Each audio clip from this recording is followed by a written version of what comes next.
Fala peixe, tudo certo? Professor Fernando Coelho aqui, professor de Física. Esse é o canal Física Relativa e bem-vindos a mais um vídeo sobre a teoria da relatividade. A gente está continuando aqui, esse aqui é o segundo vídeo de uma série de vídeos sobre a teoria da relatividade especial do Einstein, que eu vou postar aqui no canal. E esse aqui é o nosso segundo vídeo. Se tu não viu o primeiro, é muito recomendado que tu assista. Vou deixar no card aqui em cima, eu nunca sei para que lado é, mas vai aparecer um cardzinho aqui em cima, tu assiste o primeiro vídeo e depois continua nesse aqui, tá? Faz mais sentido dessa forma.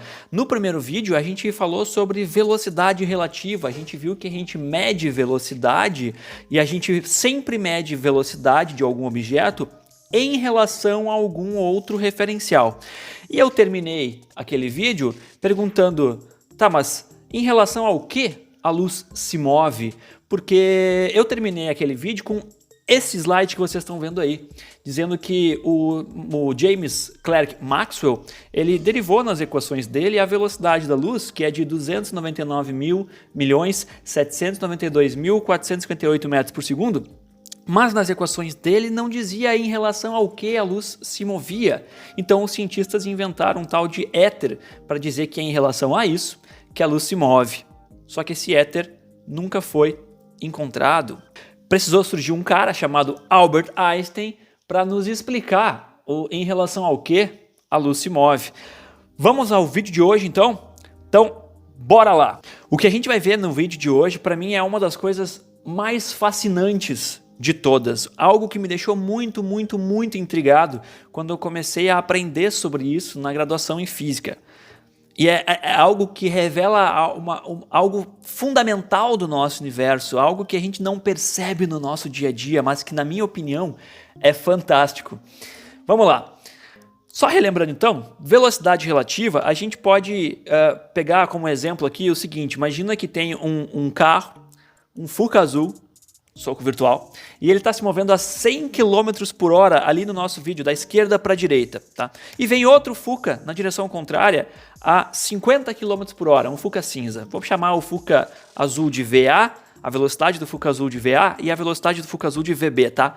A gente já sabe que a gente pode calcular qual é a velocidade relativa entre os dois. Ou seja, por exemplo, qual a velocidade relativa que o Fusca cinza tem em relação ao Fusca A. Para fazer isso, a gente usa essa pequena equação aqui, né? É só tu somar as velocidades. Isso a gente já sabe de forma intuitiva. Então aqui, no caso, qual é a velocidade relativa entre esses dois carros? É 100 km por hora mais 50 km por hora. Isso dá 150 km por hora. Ok, até aí tudo bem. A equação tem um sinal negativo ali, é mais ou menos, porque se esses Fucas estivessem se afastando, por exemplo, para saber a velocidade relativa, tu diminui as velocidades.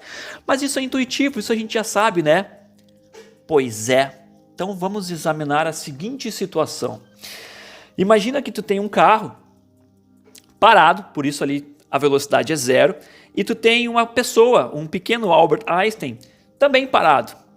E o Fuca ele vai emitir um sinal de luz, ele vai ligar os faróis por um breve momento e vai emitir, portanto, um pulso de luz na velocidade da luz, porque a luz tem sempre a mesma velocidade, 300 milhões de metros por segundo, beleza? Então, qual é a velocidade da luz relativa ao Albert nesse caso? Olha só a animação que bonitinha. Vai sair ali uma onda luminosa do Fusca e vai passar pelo Albert Einstein. Quando a luz passar por ele, ele vai medir a velocidade da luz.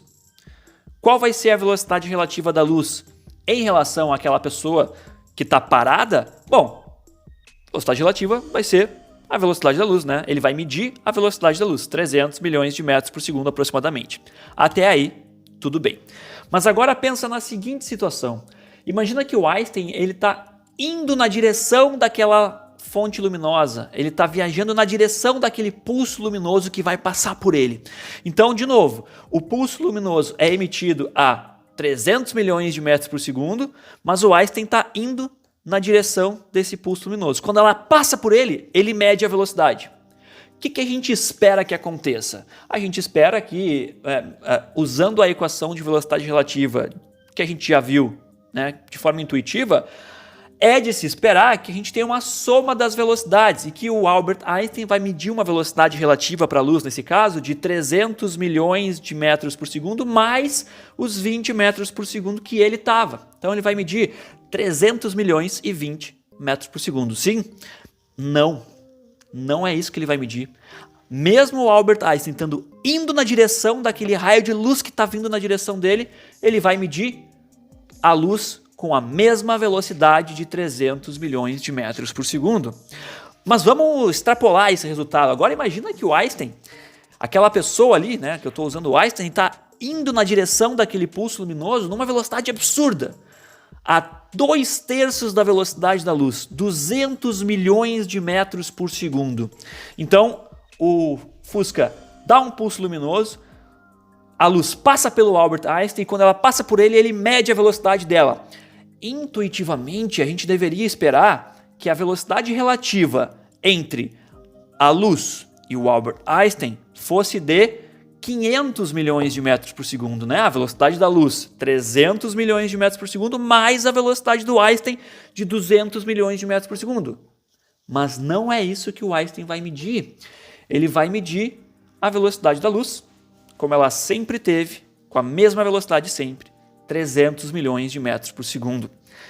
Agora, vamos pegar outra situação, né? Imagina que o Einstein está tentando fugir daquele pulso luminoso e ele está fugindo a 200 milhões de metros por segundo.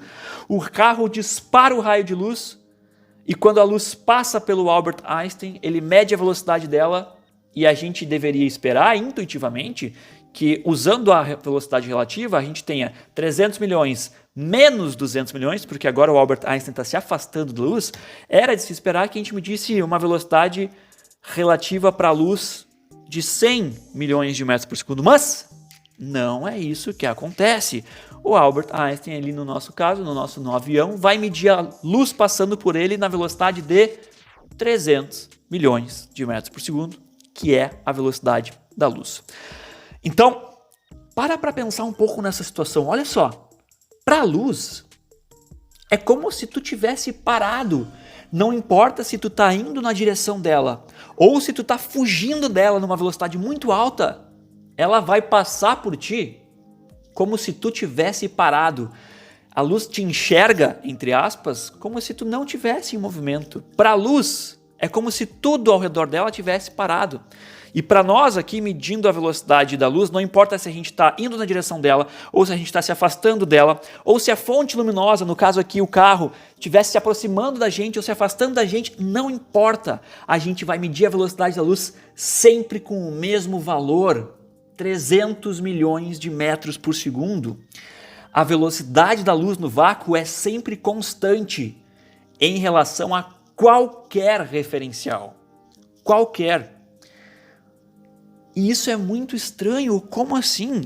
Como que a luz está te enxergando como se estivesse parado? Eu estou correndo, eu estou me movendo no espaço. E isso é uma coisa que se mede experimentalmente. Não importa o referencial, tu vai medir a velocidade da luz sempre da mesma forma. A luz se move em relação a tudo com a mesma velocidade. Tu já deve ter ouvido falar, né? Nada se move acima da velocidade da luz. Nada. Impossível. Então pensa naquela nossa equação que nós tínhamos no início, da velocidade relativa. Pensa num carro vindo da esquerda para a direita a 0,6 c. O que isso significa? Significa que ele está a 60% da velocidade da luz, tá? Uma velocidade muito alta. E vem outro carro na direção dele com uma velocidade de 80% da velocidade da luz, 0,8 c. Com a nossa equação que nós tínhamos antes, se a gente fosse medir a velocidade relativa entre esses dois carros, imagina que tu está no Fuca azul e quer medir a velocidade com que o Fuca cinza se aproxima de ti. Tu ia ter que somar as duas velocidades, 0,6 mais 0,8 c, e tu ia obter 1,4 c.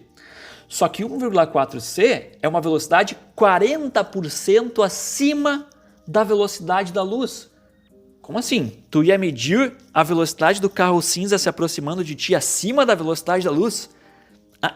Isso é impossível. Não dá, não tem como. O nosso universo não permite isso. A velocidade máxima do universo é a velocidade da luz. Então essa nossa fórmula aqui, ela está errada. embora ela funcione muito bem para o nosso dia a dia, no nosso cotidiano, com as velocidades que nós temos no nosso cotidiano, para velocidades muito altas, ela falha, ela precisa de uma correção. O Einstein nos mostrou que correção é essa. Tá aqui, ó. Tu precisa adicionar um novo termo a essa equação, que é muito simples. É 1 somado com a multiplicação das velocidades desses dois carros dividido por esse valor constante que é a velocidade da luz ao quadrado.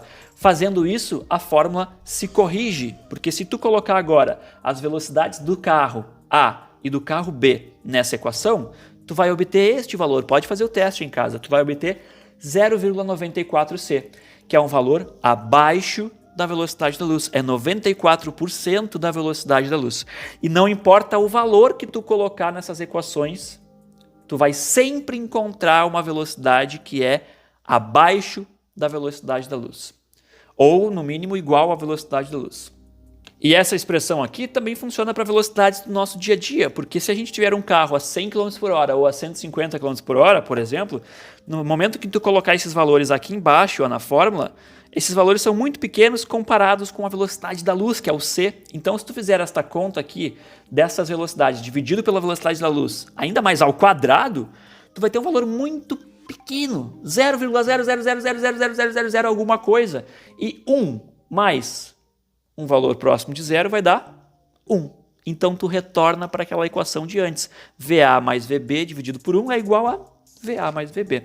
Então, para as velocidades do nosso cotidiano, essa equação funciona da mesma forma que aquela equação que a gente tinha antes, aquela equação mais simples. Mas a questão é, para velocidades muito altas, o universo começa a se comportar de formas diferentes. A gente tem que velocidade é igual a espaço dividido por tempo. Tem algo de muito estranho que a gente tem que adicionar ali na equação, né? Para dar conta de explicar as velocidades que a gente mede, porque como é que pode, né? A gente está se aproximando da fonte luminosa e mesmo assim a gente vai medir a velocidade no máximo igual à velocidade da luz. A gente está se aproximando de um carro que está vindo na nossa direção numa velocidade muito alta e a gente está indo na direção dele com uma velocidade muito alta, mas ainda assim a soma das nossas velocidades não é simplesmente a soma. Então tem algo de muito estranho acontecendo no nosso espaço e no nosso tempo. O espaço e o tempo precisam ser revistos. E o Einstein reviu isso e nos deu a explicação. Então, no nosso próximo vídeo, a gente vai ver como que o Einstein chegou na dilatação temporal. Como que o Einstein chegou na conclusão de que o tempo ele passa de forma diferente para objetos que estão se movendo a velocidades muito altas em relação a objetos que não estão se movendo a velocidades muito altas. O tempo não é absoluto, o tempo é relativo. Veremos isso no nosso próximo vídeo e eu vou te mostrar isso de forma muito simples, com uma equaçãozinha que tu já aprendeu no ensino médio. É isso mesmo, com uma equação que tu já aprendeu, que tu já sabe. Eu vou te mostrar a dilatação do tempo. E eu vou mostrar para vocês isso matematicamente depois com continhas bem simples nos próximos vídeos. Fica até o final da série, te inscreve aqui no canal, tenta ativar o sininho para receber a notificação quando tiver um vídeo novo, dá um joinha se tu gostou do vídeo, tenta compartilhar com alguém e abraço até o próximo vídeo. Tchau!